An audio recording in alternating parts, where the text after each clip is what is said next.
always been interested in science and climate change. I'm doing advanced science at the University of Western Sydney, and yeah, my research was essentially on the IPCC's fifth assessment report, which is to be released in late 2013, 2014.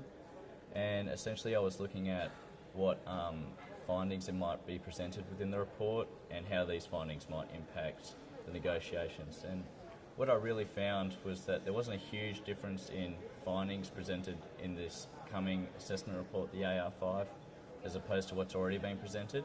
But the way it was presented was much more policy relevant, and the certainty of the findings were definitely a lot higher. So there was less grey areas within the science. Right. And there was also the IPCC's assessment report added a lot more urgency to the issue, which hopefully will affect the negotiations and increase ambition. Right. I mean, how much access did you get to people you wanted to speak to meetings? I mean, was it useful in that sense that you were given access to the information, relevant information?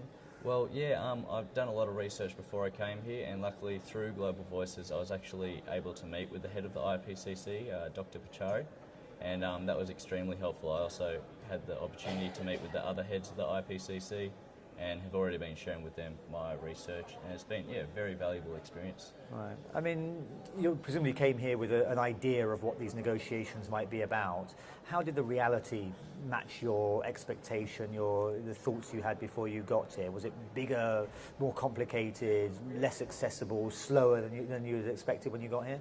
Well, doing science, the whole negotiations part of it wasn't my really strong point, but yeah, it was really amazing to see everything I've read about within the UNFCCC. Actually being able to see that myself was, yeah, very valuable, and I've enjoyed the experience a lot, actually. And what will you do with the experience, with the knowledge you've gleaned from this 2 weeks here in Doha? How will you use that? How will you advance that when you get back to Australia? Well, through my science degree, I'll hopefully, at my university there's a lot of climate change research going on, so hopefully I'll be able to be a part of that. And I suppose my dream is to be working for the IPCC one day. So hopefully through my university something like that might happen. Okay, well I hope so. Thank you very much. Thank you.